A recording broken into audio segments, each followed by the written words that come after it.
Welcome to Mogobe Nuggets of Wisdom podcast. My name is Mompoloki Lerumo Mogobe. Our objective is to enthuse, inspire, energize, and empower entrepreneurs and entrepreneurs of all stripes here in BW and beyond. We do so by inviting these entrepreneurs into our makeshift studio.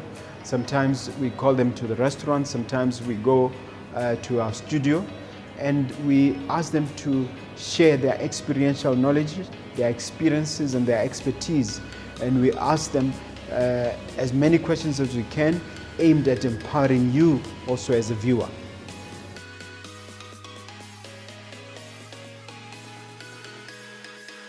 Hello dear viewer, dear listener, my name is Mompoloki Lerumo Mogobe. I'm host of this great show. Thank you so much for taking your time. If you haven't done so already, please subscribe to this channel. We need your support. Today we're going to talk about wellness as it impacts entrepreneurs and vice versa. And I've got the key expert in this area, the foremost expert in this country. He's not a stranger to the Mogobe Nuggets. He's been here twice before. And his name is Oabona Kgengwenyane. Welcome to the studio. Thank you, sir. I'm very excited to be here again. It's a pleasure, it's an honor. Please do us the kindness of just sharing a little bit of your background. Some of the viewers may not know you, they might be seeing you for the first time. No, fantastic. My name is Oabona Kgengwenyane, as you said, and I'm an entrepreneur. I run 3 companies at present as an entrepreneur, which I founded. Innolead Consulting, management consulting firm with a strong arm of project management, corporate strategy, and ICT consulting. We also have a technology company that focuses on the hardware side of, it's called Digital High Technologies. Mm-hmm. It supports mainly telcos in the area of wireless technologies. We also have a farming operation called Manenzo Farming. Wow. And that's the way we run 2 ranches, cattle breeding, Simmentals, Charolais, and Limousine. Mm-hmm. I notice you smile a bit when you talk about it. So I'm just wondering, of all these businesses, do you have a favorite? It's like choosing between your children. Yeah, no, that's true. I have to admit, that as you age, you get closer to earth. And one of the things that I've tried to balance in my life is to make sure that as you stay in the city, you also have a good excuse to be close to nature. So what happens with farming is that when I go there, I get apart from the fact that we run it as a commercial business, it's also an area where I can go and relax and catch up with nature and rejuvenate. Okay. It's a very good resting place in addition to being a business. Share a little bit about your academic background and what Innolead does exactly. Okay, I'm in terms of academics, I've got a Master of Engineering. I'm a mechanical engineer by profession. I was sponsored by Dapswana many years ago, and I worked for Dapswana for about 10 years before I left to pursue entrepreneurship, where I joined Geoflux Consulting Engineers, where I founded with a colleague of mine. We founded the mechanical and electrical arm of that organization. At the time, it was mainly focusing on the hydrological and the water type services, which they really were very good at. So later on, I founded a company called Expert Group when I found that we were struggling with execution of policies in Botswana. And I said, we need to do something about this. And I bumped onto some experts in South Africa while I was doing some projects there. And that's how the idea of establishing a strategy and project management company started. So that was around 2001. And thereafter, I founded the company Expert, which then I parted ways with Geoflux to go pursue my own ambitions in the consulting space. And Expert, later on, it was a franchise. So later, we moved from being a franchise to a homegrown name, Innolead Consulting, where we decided we can be on our own. So around 2008, 2009, Innolead was founded, but basically it was a transition from Expert to Innolead. And then we grew up. Is Innolead short for innovative leadership? You got it. Yeah. I just figured it You out. just figured it out. No, absolutely. It's leadership because we really, I don't want to do anything that does not lead, that does not influence, that is not cutthroat in terms of quality and excellence, because that excites me. So that is why the name.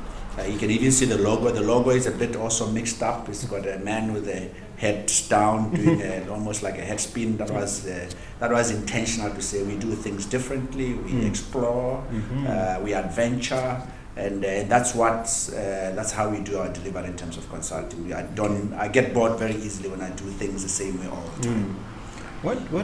What cultivated your interest in the issues of wellness and happiness? Yeah, when you are an entrepreneur, and let's start with management and leadership. When I was in the mine, I led some sections at the mine as a manager, and you get exposed to leading, a lot of people, dozens of people, and you cannot manage or lead people if you don't love people. So you get to get in touch with their souls, you get in touch with their desires, with their goals in life, apart from just productivity at work. So from then onwards, like I said, I left the mines, I went into consulting, and with Innolead, same thing, I had to recruit talent to join, and I started being exposed to the science of what is good talent, and holistically what makes a person flourish.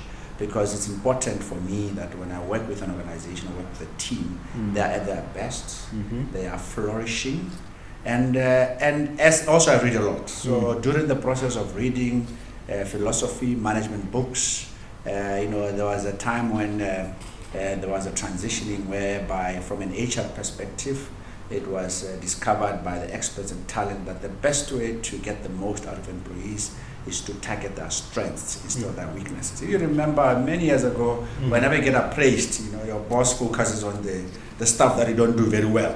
So that was another switch, that if you focus on what people do very well and on their strengths, they actually do extremely well at work. So these are elements that I started getting interested in the human being, but that's at entrepreneurship level, and at management level. Now, when I do farming, I go to out there in the Sandveld, where we've got farm workers that come from the areas there in the Kalahari, and you get hit by the level of poverty, the level of people that do not have any ambition, helplessness. Sometimes people teetering on misery. One time I went with a group of friends to the Hansi area, where we were exposed to some of the people that were truly in the area of helplessness, and they were drinking too much. Some of these indigenous, the Basara, and you question and say, how do we have a country with so much going, with so much positivity in terms of development and accolades that we get globally, but we have people that are right at the bottom of the. So I started reading about this issue, about what really, also in addition to just people, we are referring to people that are almost in isolation in society, but also you have the people that are, your middle class, upper class, that, you and I went to school, we're exposed to them, we're part of that, that clique, so to speak. Yes. And you also find that people have money, but they're not happy. You find somebody that is doing extremely well, and he's not a good person. The way they go about talking to other people in terms of respect, they are not kind, they don't show gratitude. So that was very odd for me, and it came back to this concept that money doesn't bring happiness in itself. And then if you recall, from a GDP point of view, from how the general accounts of countries are done, GDP is the big thing. So I started reconciling all that and found out that indeed there is something bigger in a person more than just money and status in life. And that really is what really made me to say, as a country, we need to do something about uplifting our people that are living in helplessness and also that are living in misery, far away from categorizing themselves as being happy. And then just to finalize it is now when I started trying to find out, where are we as a country in terms of this issue of well-being and happiness? Particularly that we are We are revered as a country in terms of development, that we are up there in the developing world rankings. So then I found out from the UN they actually started doing reports or rankings of countries in terms of happiness of their people. And from 2012 they started monitoring and reporting. They put together a group of experts in this area. Professor Halliwell, University of British Columbia, Professor Sachs of University of Columbia, New York, and other experts. Was Seligman part of it? No, Seligman was not part of it. He's part of it now, but he wasn't at the time. Okay. So they worked a model of measuring happiness globally. And Botswana, I can tell you, in the last 10 years, has been dropping in the rankings, has dominated the 10 unhappiest in the world in terms of, and then you walk around. I didn't believe it at the beginning. I said, no, they got it all wrong. My friends are happy. You are happy. What's wrong with these people? Yeah. And when you start looking further, unpacking and looking at the elements that they look at when they measure happiness, they look at things like social relationships. They look at, you can't ignore money. They look at GDP per capita in terms of how. But they allocate a lower importance to it. It's not as important. Yeah, it's not as important as, particularly, we'll talk more about social relations as a very dominant aspect. Freedom, trust in the society, the rising crime in Botswana, that's making a lot of people very upset, rightfully so. Health, unfortunately our state of health is seen a decline over the years. And health here, we're talking about physiological health, and also we're talking about mental health. So in my observation, we've really gone down. I've got families, I've got friends, I've got my kids, I've got kids in terms of schooling. You did your own informal study. Yes, and anecdotal evidence around, and did my own searching. And that's another thing, that as a country, we don't do enough to study this aspect. You see, all the data, obviously, is global, is others analyzing us, and we don't sit back. And one of my biggest things, I would have thought some academic at UB would have made it a thesis for a PhD or a master's. Not yet. I'm saying not yet because I am talking to UB, the psychology department. We're actually going to collaborate, or we have agreed to collaborate. I've approached them that we need a baseline study of Botswana with regard to issues of well-being and happiness. By Botswana, absolutely. And I've contacted Professor Seligman, and he's agreed to help us with that project in terms of interrogating our proposal and seeing how we can start this journey, which is long overdue, because our people really deserve better in terms of flourishing and levels of happiness in our society. Yeah. I'm going to ask you a trick question, which is this: that is wellness and happiness intertwined, or are they part of the same thing, or are they two interrelated but separate concepts? Let me take you way back, leading up to the question. We were talking before this about the main man Socrates. This is now around 300 BC. There was a period of time in history before Socrates, I call it the pre-Socrates period, where the thinkers at the time, they were focusing on issues of matter. They were talking about the cosmos, and some philosophers were thinking that matter, everything comes from water. There was all these ridiculous concepts. And then Socrates came into the thing and said, no, man, we've got to start looking at the human being. We've got to look at, he was asking questions like, what is a good life? This is now 2,500 years ago. And then not just him, and then came people like Aristotle, who started talking about virtuousness, that good character is important for a happy life. We had even some crazy ones like Epicurus, who's very renowned for saying people should focus on the pleasures of life. He even set up what they call a commune, where he invited all his friends, and they lived in this commune, cooking their own food, reading books. Wisdom and reading was always been a part of a good life in antiquity. And then later on, you had people like William James. William James is an Before you go there, did you look at Marcus Aurelius? Marcus Aurelius, obviously, the Stoic. The Stoics. Yeah. They have a role in any of that. No, he's got a role. I've read some of his books and some of his notes on meditation. Yes, and famously, yes, So that's what. No, he's huge contributions in terms of particularly meditation, the role of meditation, and also aspects of a good life, how to live a good life. So Stoicism is a very important part of my insights as well. So Marcus Aurelius, and then later on I'm skipping some of them. Before then there were people like Thomas Hobbes. Thomas Hobbes was a British philosopher. Those came much later, isn't it? Yeah, it was in the 16th century. Who had a very crazy idea that largely humans in nature are nasty, brutish, and they live short. And he had a very pessimistic look. That's why he believed that we should be ruled by very strong rulers who get us in order. But life was brutish and short. I think the average lifespan was 30, 35. Yeah, that was it. But he was very pessimistic about aspects of trying to improve that in a very young. And then obviously came people like Rousseau in the 18th century.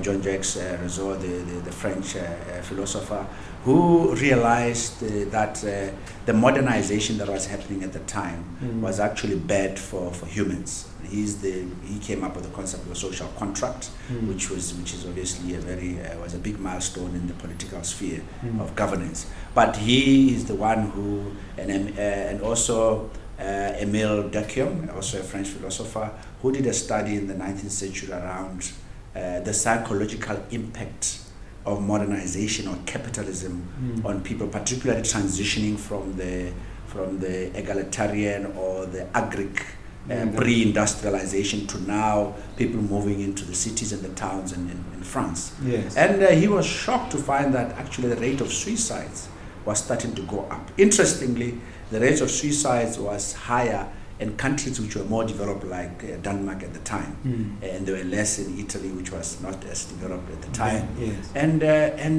that really was a very interesting concept in terms of the impact of modernization on the psyche of human beings. And it went on, William James as well, in the 19th century, because he's regarded as a founder of psychology, where the science of psychology moved from being just part of philosophy to mind being its own science in its own right. I mean, James is renowned for that.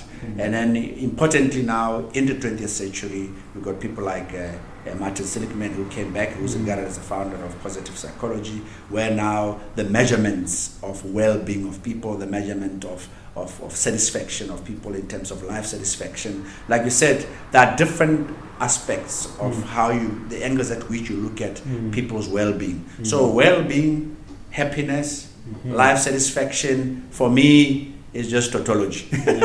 It's something that because you are looking at the same thing. When you're looking at people's well-being, so we shouldn't get bogged down. You shouldn't get bogged down with aspect, because social well-being and connections impact on people's satisfaction in life, their well-being, and hence their happiness. So they're very interrelated, and rather we treat them just as one. Yeah, just to throw a bone at you, Sigmund Freud came into the picture and said to us that the dominant impulse that's driving us is sex. That sex is the main thing that really drives human beings. Everything can be seen in sexual terms. And then a guy called Alfred Adler came into the picture and also said, no, the dominant impulse is the desire to be number one, to make a difference, to be on top. Success, being on top of the totem pole. If you look at all that in the context of wellness and happiness, what do you think are the dominant impulses, and which psychoanalyst are you leaning towards? If you recall last time I said, when you measure well-being or happiness, it's actually like looking at the dashboard of an aeroplane or a car. There are a number of indicators, and you cannot look at one outside the others. They're very interrelated. Say, for instance, just to pick an example, there's a study was done in Europe about what are your happiest moments in terms of activities that you do. And guess what was top of that list? just to, it's related to your friend Freud. Yeah, Freud. Sex was at the top of the list. And guess what came second? Money? No. What came second again is social connections. The best times that people say they have after sex is socializing with friends. Not even socializing with your wife or and top of the bottom, obviously there is a whole ranking in there, and right at the bottom, the worst time for people is commuting. Commuting really is causing a lot of misery on earth. So my point is that within the aspect of the different factors that affect happiness, there is what you call happyology or positive feelings. Sex sort of injects those positive feelings in the body. So there is positive feelings, there is engagement, there is mastery, there is sense of meaning. Now you can see that Adler is also coming into the formula. So they are all part of holistic well-being of a person. In other words, for you to see yourself as happy, you got to also see yourself as achieving in life, being successful. For instance, if you pick a course in a community, whether it's in climate change, whether it's me in the area of well-being and happiness and other factors, if I am succeeding and I'm making a difference, that makes me happy. So you see, that is the mastery and the element of sense of meaning in life, that I'm contributing. So when I'm 95 and I'm retired, I'm swinging in my chair, I can say, by that time, if we are measuring well-being in the country, and the country now scores higher as a flourishing society, like the Scandinavian countries, man, I'll die a happy man. See, that's now coming back to it. So yeah, so to answer you in simple, both of them are correct. They are all elements of well-being. Okay. Now let's bring it down to the brass tacks in Botswana, because one would argue that we have plenty of those things or opportunities for those things in terms of success, in terms of sex, and all the important ingredients. Why are we scoring poorly? And I want you to just be a bit broad about it, given the fact that, and think in continental terms, because I'm not even sure whether the continent is doing poorly compared to other continents, and whether it is anything to do with race or with nationality. And I just want you to unpack that. Yeah. See, well-being and happiness, there's also a cultural context to it. In other words, what is important to a Korean might not be important to me, might not be important to a Motswana. What is important to an American might not be important to other people. Spirituality, there are things that are important to other people. Other people are just as happy, but spirituality is not as important to them. So if we raise it to continental level, and again, let's use the United Nations Happiness Report rankings, which is published annually, as I said. If you look at that report, Africa, this is 156 countries, if I'm not mistaken. Out of 156 countries, Africa does not appear in the top 52 of those rankings. The last rankings, Botswana out of 156. If it was not last year, Botswana was 146. That's why I say we're in the top 10 of the world's most unhappiest countries. And you can imagine over 100, a lot of African countries dominate. So you've got your Zimbabwe, your Benin, your other African countries that are dominating. So generally speaking, and for obvious reasons, I mean, the systems of governance where you've got dictatorships, where you've got restricted freedoms, where health systems are poor, so health, quality of life in terms of health, life expectancy is one of the critical components of a happy life. You can't have a happy life if you are sick, if you are unwell. So it goes back to governance, and if it goes back to governance in terms of the way you govern in terms of democracy, freedoms, aspects of beauty, aspect of facilitating social connections in society. For instance, we were talking about COVID. COVID had such a devastating impact on our lives that is really unreal. We're going to deal particularly with isolating and all that. Other countries prepared better for those type of situations. Now, just to pick one in terms of why we are different, and I'll show you, just give you this example. There was a study in Europe in terms of trusting of other people and social connections in society, where they went around countries dropping wallets full of money, Mm-hmm. and in those wallets they had addresses of the owners of those wallets, Mm-hmm. and just to test how much society is trustworthy. Mm-hmm. And you can't believe that countries like Norway scored so high. People picked up the wallets, phoned the owners, and returned them. Returned In the Norway, if I'm mistaken, it was about 74% of the time. Mm. In Brazil, it was 5%. Of the time, yeah. You know, so you can. I mean, I don't have to Anything in extrapolate in Africa. Yeah, no, I don't have a study for Africa, but I mean, I'm just showing you that in the Yeah. developing world, Yeah. because of the trust levels, and you can imagine also, you know, The fact that they didn't need the money, they didn't need Yeah, the money. yeah, They yeah, had, they had yeah, bank yeah, accounts yeah. full of money. now with crime, I mean, you're seeing crime is picking up in Botswana. Those things are trust in the system. Those are Yeah. elements of it. If people live in fear, you know, they're not going to be happy. They're not going to be productive at work. They're not going to be productive members of Yeah. society. I'm going to bring it to entrepreneurship because most entrepreneurs say they are entrepreneurs because they're solving a problem, they're making a difference. How do you address? Has anybody bothered to address the level of happiness or wellness in the field of entrepreneurship, in the field of enterprise, in the field of business?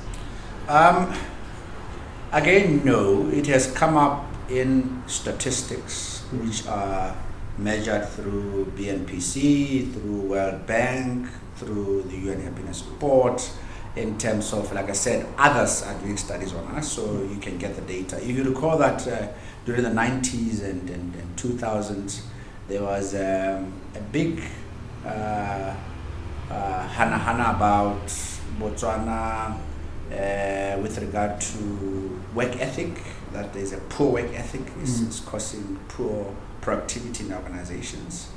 There is which for me connects very well with issues of how happy, how flourishing our employees are at work. Because once you have a flourishing worker, productivity goes up, entrepreneurship flourishes. So it's all quite interlinked. So in terms of specific entrepreneurship aspects in Botswana, we haven't done our own studies, but like I said, you can pick up from all these other documents that have been done. Now, as an entrepreneur, what have I done about it, and how does it talk to the foundation of me founding the companies that I founded? Yes, it's a good question. Yeah. Now, what happened, and I'm a very passionate person about Botswana's development. I mean, I think this country deserves a lot in terms of how we can develop our people. We endowed with the diamonds, and we've done very well, particularly in the first 25-30 years of those diamonds, in terms of investing back into our people and really nailing poverty and those type of things. And we developed fantastic policies, fantastic. I think you recall, well, Ben, our ministers, everybody, Botswana has got fantastic policies, Africa and all that. That really rang a bell with me, and that is why I said, now, how do you implement policies? What is the art and science that facilitates execution? Because there's no point developing all these fancy stuff and talking nice and not hitting the ground. Yes. So that is how project management came into my table around 1999, when I said, look, how can I go find a system that can help Botswana implement its policies? And like I said earlier, Expert and Innolead, at the heart of the organization is the art and science of project management, where we assist organizations and government with capabilities to implement. I mean, let me give you an example. There is the new education strategy that was developed by the Minister of Education. That beautiful strategy, like a lot of others, like Vision 2016. Fantastic. I mean, now it's 36. Yeah, now it's 36. All really tasty stuff. It was developed prior to 2015, the education strategy. It was supposed to be implemented 2015 to 2020. And right now, let's say 2020. I mean, COVID came later. I can tell you right now that strategy in terms of implementation, Mogobe, it's only starting to be implemented.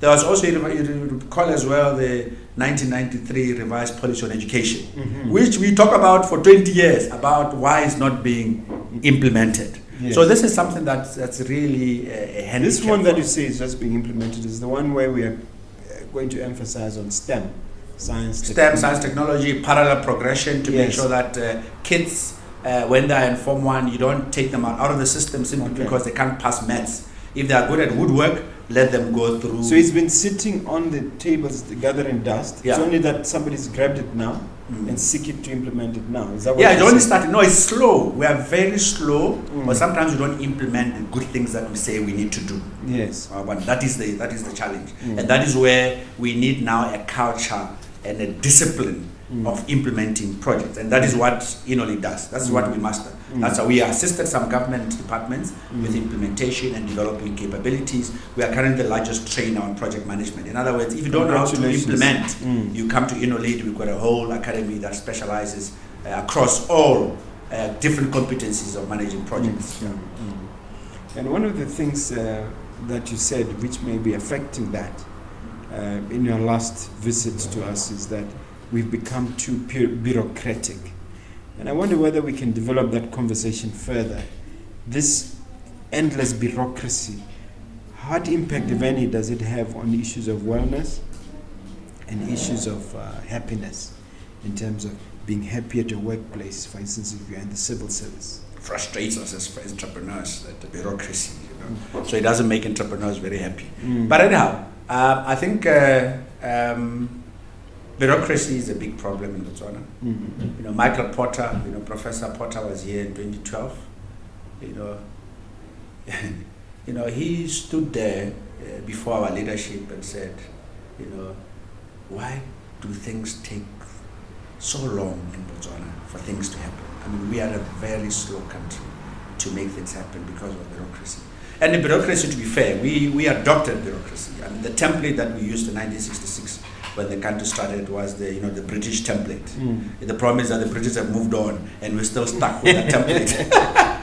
So that's one of our challenges, that we are very slow society to change and transform. Sometimes it is comfortable to keep things the way they are, and that's where we come from, and something it hasn't done us justice. So bureaucracy, red tape, it's a disease that has chased away entrepreneurs. There's chased away FDI in Botswana. Remember, as entrepreneurs, we need the FDI.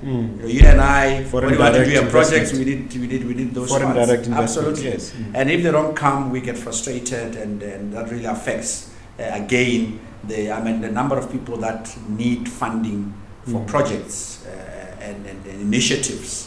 And they are frustrated by the bureaucracy in Botswana. So does it then cascade down and contribute towards the negative happiness index? No, absolutely. The young people, the creativity, the things that they want to do, and when you go and flash an idea at a ministry or at a funding institute, and they say no. With government, they say no. We see your idea, but go back, we have to issue a tender. And then he said, but you're going to share my idea with everybody else. I say, but that's how we work. You see, that's how inflexible and how rigid we are, and are frustrating these young people. I think that a lot of the essence of unhappiness in Botswana probably comes from the youth. And in future, we risk having what happens with the Arab uprising, because increasingly when they get unhappy and they form the majority of the population, one day they're going to explode. And bureaucracy, young people want agility, they want decision making, they want a culture that goes with the way of things of today in terms of digitization and all that. And unfortunately, the bulk of us who are now in our 50s and running government, and we are bureaucratic in our thinking, it's old style, and we are frustrating I want to just interrogate that, because it's so strange that we still believe that we tell people this, that if you come up with an idea. I had somebody who had registered a copyright over something. IP issues. Yeah. IP issues. This person had a system that the government needed, but they still insisted, despite copyright considerations, on floating a tender over it. Yeah. How come there's so much, for lack of a better word, idiocy on this point? Idiocy. On this point, that this is the person who has designed this. They're the only ones who have the skill and the capability. Give them a chance, as opposed to saying you are giving everybody a chance on any innovative idea. Where did we go wrong, and how do we fix that mentality? It is very difficult to fathom, because, like we said, it's almost common sense. But the bureaucrats of Kama Crescent, they are very grounded on how we got educated. You and I. I went to Lesedi Primary School. So did I. Primary School. I went to GSS. Is it? Lesedi and GSS. Oh, okay. I think you're a bit ahead of me. No. Yeah. No. So the way we are, grounded in education. Again, the education system was borrowed, and it's a very historic-based education. It's an education based on memorizing. It's not a creative, flexible, agile type of education that facilitates a 21st century thinker. And unfortunately, as I said, the bureaucrats of Kama Crescent largely come from that schooling. So what we need really is almost a transformation of mindsets for us to be able to start paving a new route in terms of how we think. It's really quite a crisis. Shouldn't they be encouraged to take early retirement, the bureaucrats of Kama Crescent? Well, these things also is about leadership. In other words, if you define leadership, it's about influencing people towards a particular agreed goal or objective. So if you want people to change and you are exemplary, you can change. If you've got permanent secretaries, ministers who have this flavor of thinking, it's people watch their leaders. You do something, they follow. So other countries have transformed simply because the leaders they stirred things. The Prime Minister of Singapore stirred things. In South Korea they stirred things. In Dubai they stirred things. I was telling somebody yesterday that Dubai has got a minister of happiness because they take themselves the flourishing of their people is dear to their rulers, to their system. They've got a ministry of the future. They are learning about how the world will look like in 2050, and they are building it back into here so that they achieve earlier than others and they remain competitive. What is the public service of 2050? How can we start building that now? And that minister, very young, I think he's about 23 years old, the minister who was appointed to be the minister of the future, because that's how they think. He's thinking, and it's terribly exciting. He's even a soldier. He's a soldier guy. Wow. So he now influences other ministries in cabinet in terms of always thinking about, so these issues of bureaucracy, not digitizing, we still, in government, there's still a lot of paperwork. Why are we not recognizing electronic signatures? Why are we still having, inbox and outbox? That's so, I haven't used those things for years. Yeah, but they're still there in government, even the filing. There are platforms right now, mature technologies that we should be adopting. And it's not for the sake of adopting, it's for efficiency. It's about productivity. It's about, and productivity, this is something that is really ailing our system. Even when Michael Potter was here, he says, one of the biggest challenges of Botswana is actually improving productivity levels. Since we've answered the question that well-being can in fact be measured, what are the key factors that we should actually be focusing on? If there were a handful of factors or points that we could tweak and work on, what would they be that would affect well-being and raise it? Okay. One, which is all the studies consistently, they said human beings, right from Darwin days, we want to belong. If you recall any from your memory, the time that you had a ball, you laughed like you couldn't stand, or vice versa. When you had the worst time, you were shamed or you had absolute anguish, there had to be at least one person there. you know. So To console you. Yeah, to console you, or if you're happy, it was other people that are making you happy. So in other words, social In other words, the connections- happiness is worthless unless you can share it. unless you can share it, or actually being with people and socializing is a critical component of being happy. That's really the essence of. So social connections, your family, hence marriage. Marriage, the people who are in marriage are happier than those who are not in marriage, and they have better sex, and they stay in marriage for longer, and all those goodies. And that's relating to social relations. Yes. Again, just talking about social relations, people go to work. People think that people go to work sometimes for productivity to get things done, but half the time is to meet people. Yeah, to hang around. Exactly. Social connections at work are so critical. That is why when people lose their work, it's so devastating. Half the time is because they miss their colleagues.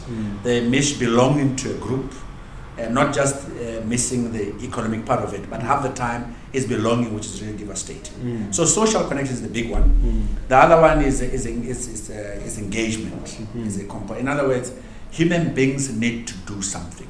That's why work is such a occupied or preoccupied. Occupied in occupation, a work. Yes. You wake up in the morning, seeing yourself being useful to society. Importantly, that level of work is got to align to your strengths. So that's a very important, because there are people who work but are unhappy because they are not leveraging their strengths. The happiest workers are those that are doing work. You see, if you love this, I think that's why you keep doing it year on year. It's because you enjoy it, and it aligns to your strengths of interviewing and information and quoting Socrates and, And so on. and so on and so forth. True, So engagement is an extremely important part of life, of happiness. Yes. Okay. The other one is meaningful. In a sense of meaning in life, you got to feel that. Is that spiritual issues? Spiritual is part of meaning. Yeah, There's some people obviously who are spiritual, who are religious, feel. There's different types of spirituality. There's religious spirituality. There are people who don't believe in God, but are spiritual. Yeah. So you can ask them what's so spiritual. Some people just believe. There's what you call the Spinoza God, which is Spinoza was one who was a Jewish guy who looked back on his. From his Jewish culture, and said there is a God, but there is an eternal, natural God. He believed in nature instead of the God that lives with us on a daily basis. Yes. So a sense of meaning. Even if I'm on a mission in terms of projects, as we said, helping organizations to execute and make sure that they live up to their potential.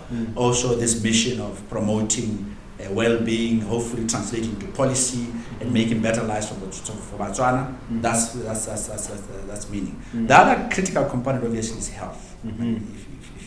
If you are not healthy, if you don't live long, that really affects. You're talking physical and mental. Physical and mental, absolutely. We're talking those two that really affect happiness. The other one is freedom. When these studies were done in terms of measuring happiness in the 70s and 80s, the most miserable people were in the communist areas. Your Russia, your North Korea, for obvious reasons. When it was still USSR. Because you're not free to explore your talents. You're not free to do what you want to do. Your callings. If, like I said earlier, if you are a religious person in these countries, you couldn't practice. If you are a Catholic, you're not allowed to practice. So that obviously affected your level of happiness. Yeah. So those are some of the elements that I wanted to share that are critical components of happiness. Okay. Like I said, it's a dial. It's like it's all of them have to work together. I suppose the elephant in the room in this context is COVID, because we're in the middle of it. How has it impacted, for instance, Innolead on the issue of wellness and happiness? And why would you say, what would you say is the overall impact nationally, and what can be done about it? Yeah, I think if we start with the ground zero, ground zero meaning in the office, entrepreneurs, workers, and stuff like that. Overall, it has been very negative. Negative. As a director at our organization, I was observing our staff as we during the lockdowns when you couldn't use the office. Some of them, they stay alone. You know, so you have a young person, he's 30 years old, all of a sudden, remember talking about work and social and work. It's a critical component of happiness and productivity at work. You know?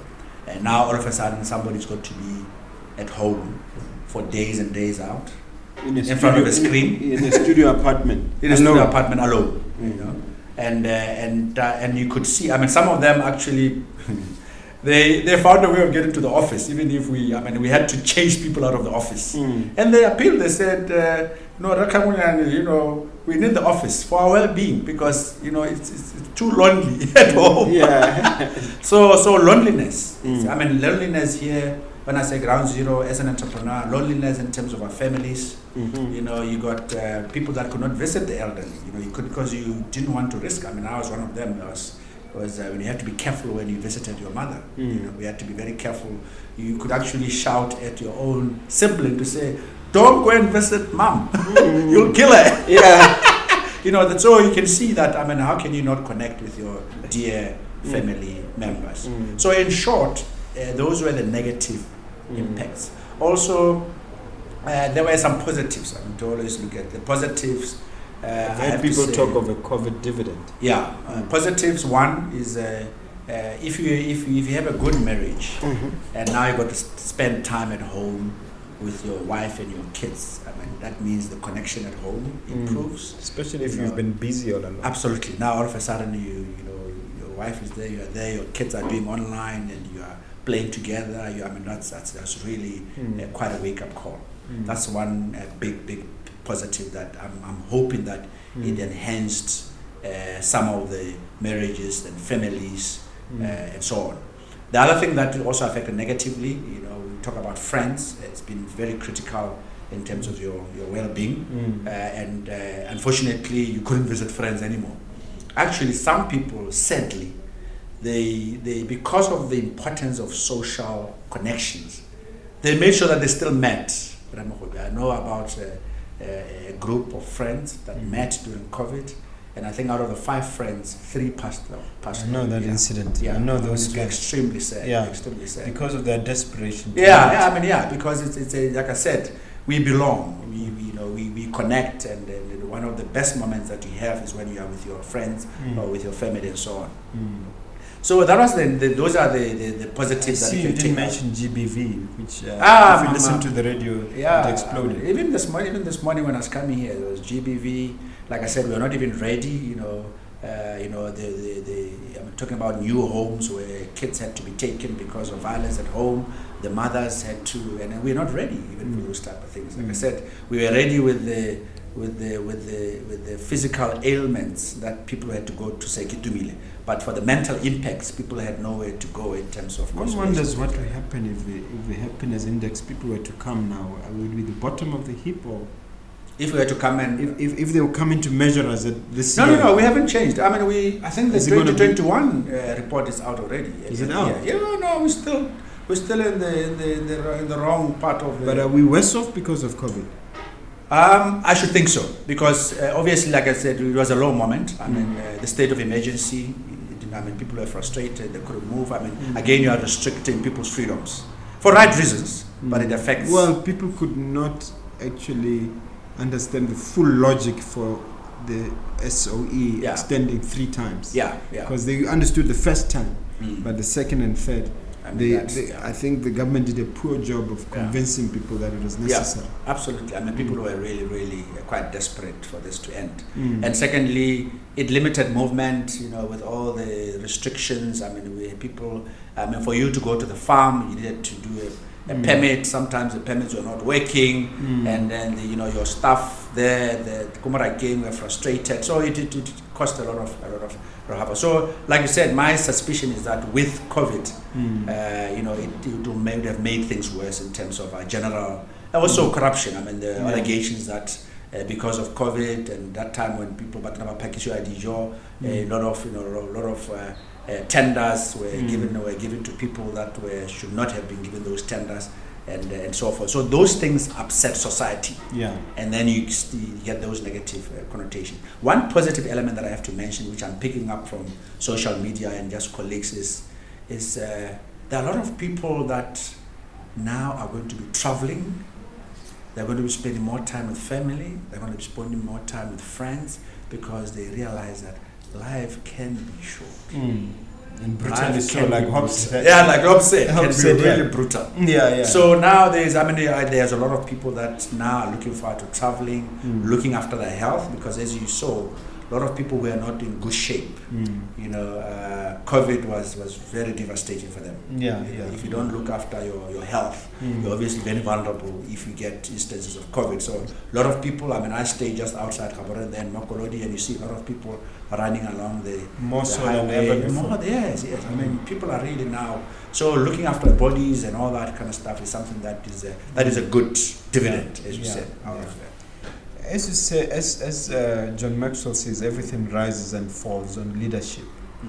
Do you think that our leadership picked the right lessons from COVID?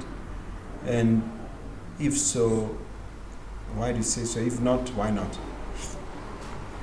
Hey, I don't know if it's too early to tell, but thus far, I to be honest, I haven't picked anything that's extremely convincing. Obviously, it's troubles time. Troubles time means that you focus on the bread and butter issues of correcting the COVID impacts. In other words, the economy obviously got a hit, and it went into total negative growth. And we are talking about deficits now, massive deficits. So the country is broke in terms of money. And hence you can see the Minister of Finance are trying to organize funds from elsewhere to try and make sure that a certain minimum level of development takes on. So those are the things that have to be done by the authorities. But in terms of dear issues, like the issue on the table right now, I have approached as an example, issues of well-being. We talked about levels of suicides, levels of self-harm, and mental issues, particularly for the young people, because we are getting into the sunset part of our lives. So we have to worry about those kids. We approached the Minister of Education with a proposal through collaboration with Martin Seligman and his network, because globally, congratulations, you told me you're going to do it the last time. I did it. I'm a project manager, so I should execute. Yes. Anyway, tell us what happened. So we approached them. We hooked onto the network. They have Professor Seligman, particularly the case studies in Australia. Australia has done a fantastic job of infusing well-being education in schools. You see, the ability to flourish also talks to the ability to have resilience, to be able to manage life's challenges. And sometimes that level of resilience is not there, particularly for our young people. And those education infusion into curricula have proved to work through Martin Seligman's work in Australia. They got case studies. So we came together and we presented this case studies to the Minister of Education to say, can at least give us a few schools. Give us a few schools where we can go in. We pilot. We train the teachers, because it has to start with the teachers. You can't have an unhappy teacher trying to infuse happiness in the students. No, it's impossible. So it has to start. That's another brilliant thing, is that in Australia, infusing in schools has affected the parents in terms of their levels of happiness. It affected the teachers. It affected the communities in which the schools are, because the schools even give more in those catchment areas by virtue of well-being. Because when you are happy, you give more. Gratitude and thankfulness and altruistic type approaches flourish in that type of environment. So the ministry, we presented, and I think it landed very well. But the usual question to say, now who's going to fund it? How are we going to implement it? And we said, look, obviously in Botswana we implement a lot of stuff. We implement buildings, we implement structures. Now here we are talking about the soul of our nation in terms of ensuring that the kids that we develop have resilience, they have strengths, they become flourishing members of society in years to come. Productive at work, entrepreneurs, public servants, leaders. That's what these systems are producing in all these other countries. And I'm mentioning Australia, it's been done in Peru, it's been done in Bhutan, it's been done in Great Britain. All these things have been done. The Seligman approach. The Seligman approach. Obviously now it's becoming universal. Yes, in terms of building, even in UAE, talking about UAE and Dubai, they have also got well-being in education. They've even got an institute. One of the guys that we're dealing with, his director with this institute. They're building structures to facilitate, because some of us are talking about aging. Maybe now we are already messed up. Chances of us, really unlearning the bad habits. I'm more optimistic than that. So we tried that, and these are when you asked me about leadership, and I said this is where we are testing. But what was the reception? The reception is good, but it's not going. Did you get the panel? No, because they. Yeah, let's just leave it there. Let's say we. No, I know it's political, but is it like, let's think about it, or it's a matter of saying we're looking for funds? What is the problem? They got stuck. They said, the one thing they said is that, do you have money? Are you going to do it free of charge? And they said, look, we don't have resources. This is where leadership comes in, where you got to say this is a good thing. This is good for the long term of the country. Let's find the money. That's really what we're looking for. It's unique. It does not, because to be fair, the systems right now in education, particularly the new strategy, they do have what they call career counselors and all those type of people in schools to help. But borrowing from Seligman, we are dealing with people who are already unwell. Now, this model is to take people to the next level of flourishing, not waiting for them to get sick. You're not waiting for a kid to start cutting themselves. You're not looking for a kid to start bullying another kid, to start abusing another kid. Yes. We are looking at principles that will minimize. In these schools that we're talking about, in Israel and Australia, the levels of bullying came down. The kids were more helpful at home. So you get just that overall. I can't say more. It's just but I'm going to ask you this: if the ministry is reluctant or hesitant or unwilling to help, shouldn't you escalate it up to HE? We've tried. I think as mentioned last time, we tried to approach Office of the President on the same principle, and letters have been sent. And look, sometimes you do things in Botswana. You do it till nice. Can I suggest that because it's a fresh idea. And sometimes our system is not ready for fresh. That's why we're talking about youth who bring. The HE or somebody at the Office of the President might be watching this. Can you just pitch the concept and make it simple, in simple layman terms for people to understand? And let's make a case of why our nation desperately needs this. Let me start by giving developed world standards. The United States, in the last 50 years, the level of GDP per capita has doubled. It's more than doubled. The level of happiness has not moved, but people are richer. The level of depression, anxiety, mental ailments has grown 10 times.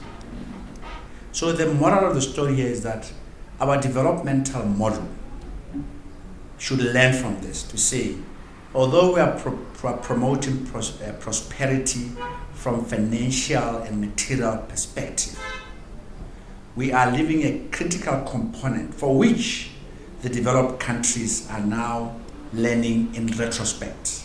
We are still on the early parts of the development curve. And my pitch and my desire is that let's catch it before we lose kids to prisons, to suicides, to sobrana, to death. Stress kills. When you are stressed, the stress hormone, cortisol, goes up, your blood pressure goes up, your blood sugar goes up. All those, your immune system comes down, and you are vulnerable to disease. studies have been done where married couples, 42 of them, I recall, were put in a hospital and they created sores or wounds on their bodies, and they put gadgets to check and monitor the level of recovery of those wounds. You can't believe me. The couples that had good relations, the wounds recovered twice those who were having miserable relationships. So in other words, if we don't address... Twice as fast. Yeah, twice as fast, sorry. So if we don't address issues of well-being holistically, social, this is work, this is marriage, this is communities, this is crime, because we got... Those are stress inducers if things don't work. And then you have a miserable society. A miserable society means, talking about entrepreneurship, it means that we have unproductive workers. A lot of studies have been done.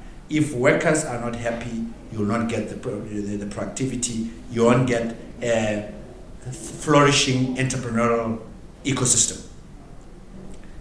Even, public servants, members of society in general. So there is a direct correlation between flourishing and economic development. The people that are happy in life, they have more money, they become better leaders, they are more creative. I can even quote all these examples of creativity and all that. So it's not rocket science to say that if we invest on the well-being of these 2.4 million people, Botswana will be a better place in 5 to 10 years' time. Performance in schools. We're talking about Australia. The performance, that's what people are looking for. People sometimes say, okay, I might have a really nice kid, he's, behaves very well, good character, resilience, but is he passing at school? When kids are like that, their academic performance went up. But I suggest to you that there's a recognition that what you're saying is correct. Otherwise, HU would not have 4 or 5 months ago come up with the concept of a reset to the point where he has appointed a czar or an office of implementation in his office. So the question, since you are an implementation guru, if I can call you, the question is what can be done immediately now to get the ball rolling and to effect that reset? Because if you listen to the speech on the reset, I don't know whether you listened to it. Yeah. It is clear that there's a recognition that the problem is as serious as you describe it, and there's a need to change. The word is reset, and now even in speeches we talk of a reset agenda, reset agenda, reset agenda. So there seems to be, in my judgment, a disconnect, which people like you and perhaps myself need to fill to get things restarted, to get the reset going. Yeah, reset should be seen from a global perspective. In other words, like you said, it's you and I. Going back to entrepreneurship, I do my own reset in collaboration, indirectly with HE. I'll give you an example. Our companies, all in all, we almost employ 70 people. Yeah. They have families now that take over 100 families. I have twice that number. Yeah, you have twice. Yeah, you're a big guy. No, you said you and I, so just making it more. Yeah. Absolutely. So issues of well-being, issues of appropriate remuneration of our workers at the farm, nutrition at the farm. One of the things that we are doing at the farm is actually growing vegetables to make sure that our farm workers get nutrition. And it's a contribution. As much as it might seem so small, we have to do. I'm just saying we got to do a reset in our own accord, and we are doing that. But at country level, the subject matter around well-being and happiness, I wouldn't say it's a reset because, as you can see, we are activist campaigning. And it hasn't taken off, so we have nothing to reset. I hear you. Yeah, with this specific issue. There are other issues that are being reset, which I appreciate. But this matter, like I said, we are trying to find a home for it. And if you ask me what needs to happen, That's what we've got templates thing, because we sometimes like doing what other people do. Now, all the countries... We like saying we're benchmarking. Yeah, all the countries that have... And it's interesting because countries that have been led by women have been spearheading this aspect. The president of New Zealand has spearheaded well-being and infused well-being monitoring and measuring as part of accountability by her and her cabinet. Lerumo. The senior minister of Scotland, she's spearheading, she's got a TED talk on the same subject, infusing well-being, happiness on the governance. They've got a well-being framework in Scotland. The president of Iceland, she's a lady, same, but other countries as well. We've talked about it. UAE has got the Minister of Happiness, they're infusing. UK had a Minister of Loneliness, because loneliness is unhappiness which kills. So they're addressing it. And well-being model in education. I don't like the way they labeled it. Exactly, it's a bit on the negative side. Yes. So other countries, Germany, I can mention, all those have recognized this. And I have a desire that we lead. We lead and do not follow all the time. That's really my burning thing. That is why I said, look, if we're not winning with that, let's go to the Minister of Education and talk to the authorities. Because we had gone to the Office of the President, we didn't get any traction. We are talking to one major private organization with regard to the same thing, to infuse education with well-being in their catchment area, in which we are currently still in negotiation of how that can happen. Basically, to improve the level of education and performance in the areas in which they operate, in a way that improves performance of students. And we believe that the well-being model has proven that is the one. It's not just about make more classrooms, bring classroom size from 40 to this. Those are given. Those those we should have done. So we got to, like I said, we got to lead and look at those other ones that are long term, and they will make sure that we get to 2036. Those are the type of elements that we need to do. So I know I went about it in a quite long-winded way. I think you have been a diplomat. But in the end, the country is really crying out.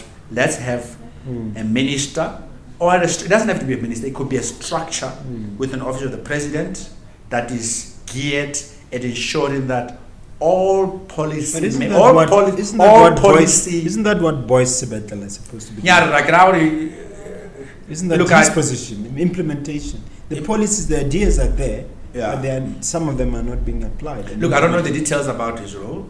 I just know that obviously it's the way it was sold political. It's political link, but I wouldn't say yes up until I see the issues that we're discussing being vividly discussed.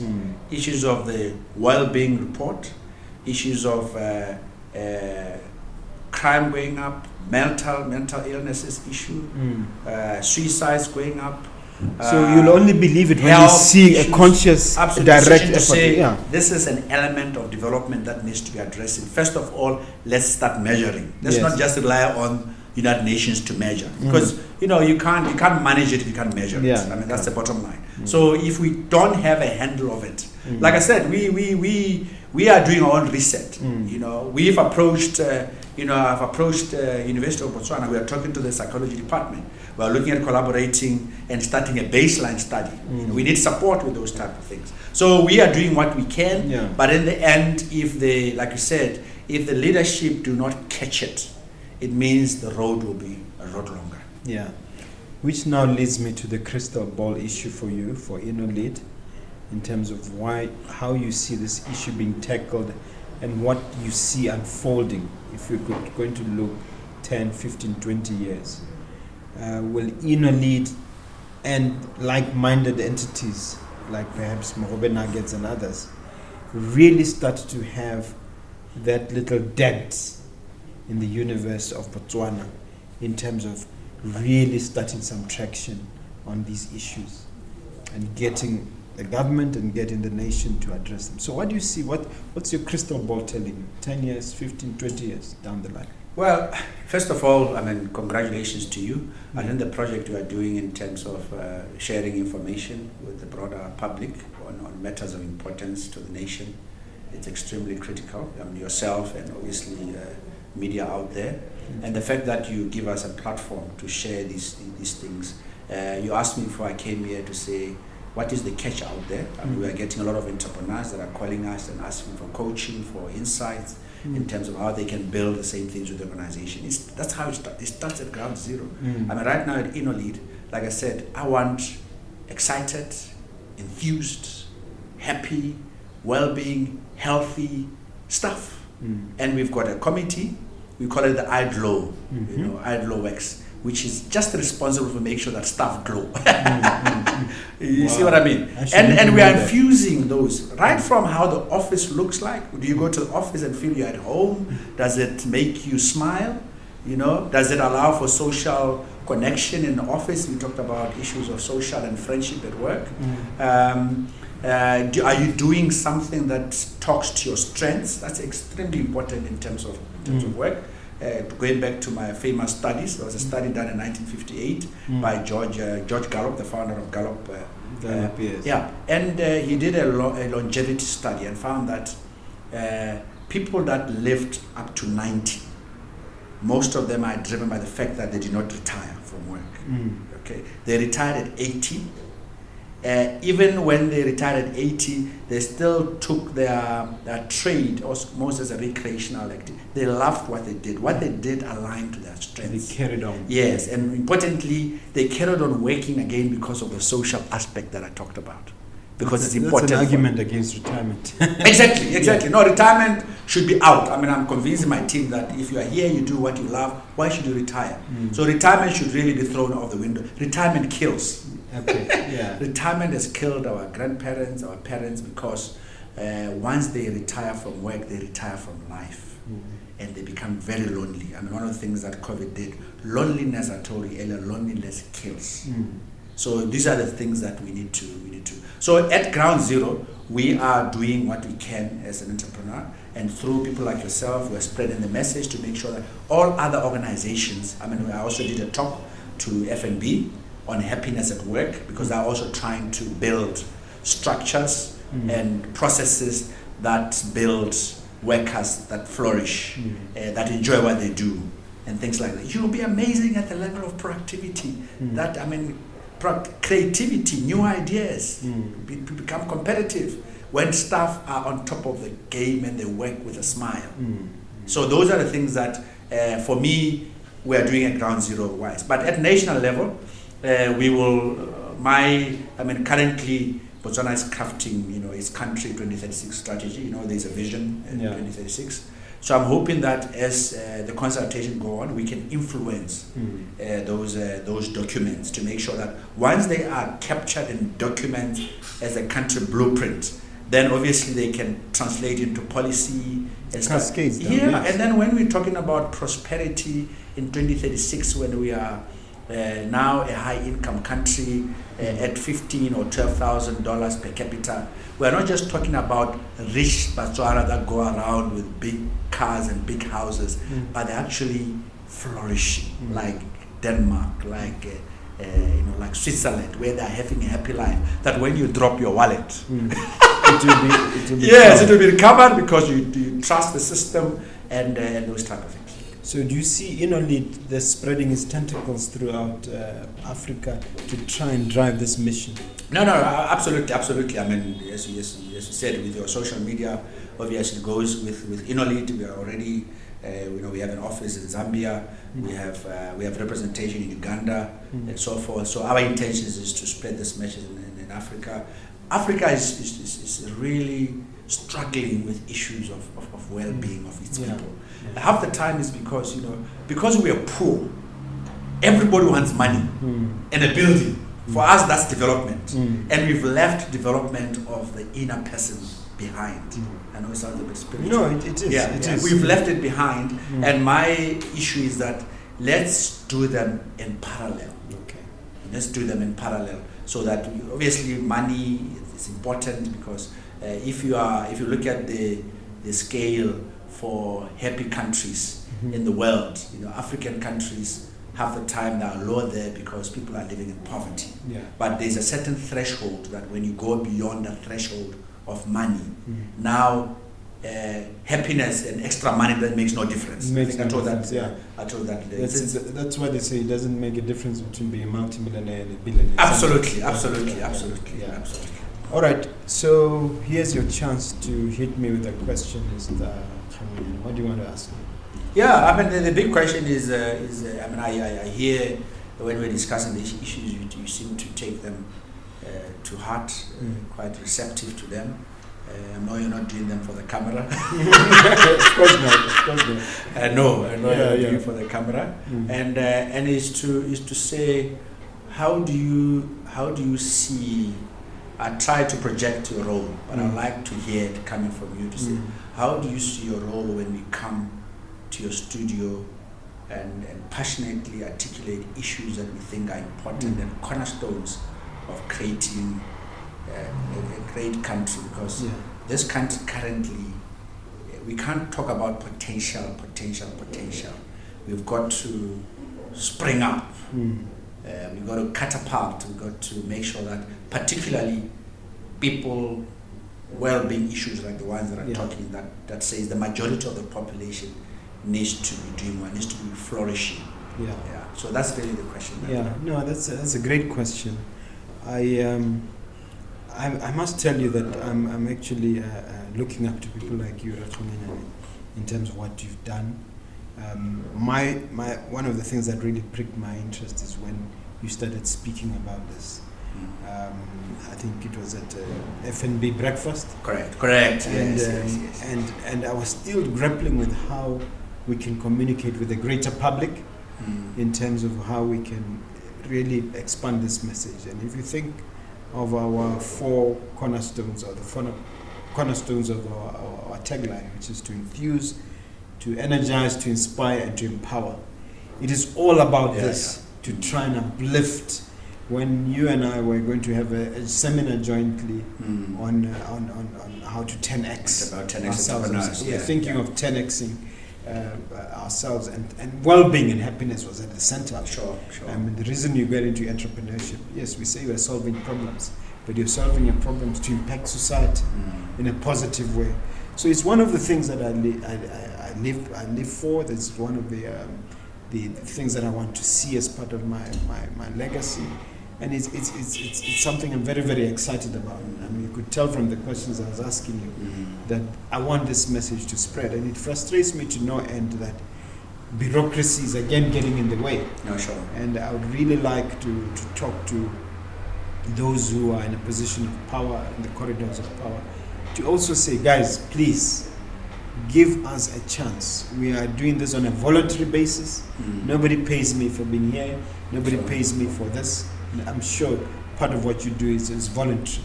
Yes, there's a you want to scale it to a certain level, money has to be injected in. That's why government has to pay for the cost. But at this stage, we're saying, look, please, hear us out. Give us a chance. Let's see how somebody like you can implement this. And when you said to me that Professor Seligman is more than willing, to come here and to talk to the people. I mean, I see that we're talking to people like Masiwa, we're talking to people like Steve Harvey. Why don't we adopt the same attitude towards people who are going to impact the larger community on this? So I'm all for it, and I'm really wanting to be used as an instrument to achieve that purpose. We want to move from, you said 147. Yeah. We want to be in the top 50. And the thing about it is that listening to you is doable, it's achievable. It just requires political will to some degree. Thank you.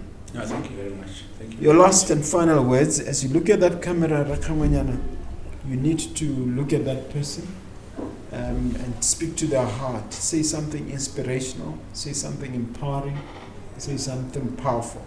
Yeah, I think all I can say is that we have been talking about issues that are global, that are countrywide, from a national policy perspective.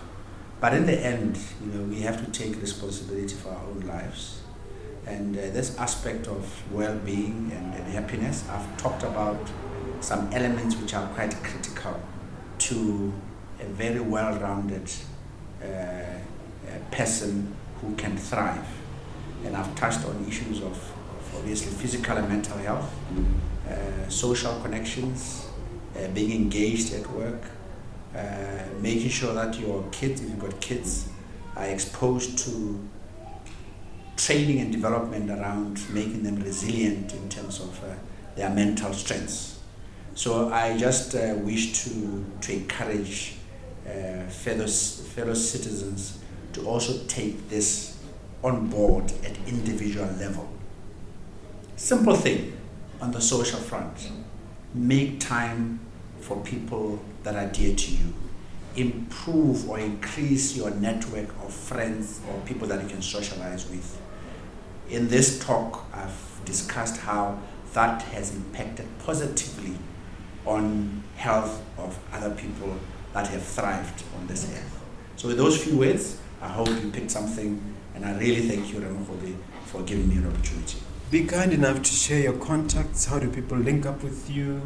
Your, websites and all that. Okay, we are on all social media platforms: LinkedIn, Facebook, Instagram, so on. You just have to just type Innolead at Innolead, and all that will come up on the website. In terms of number, we can be called on 3909-102 if you wish to call our office and learn more about this model. Thank you very much, and we look forward. All right.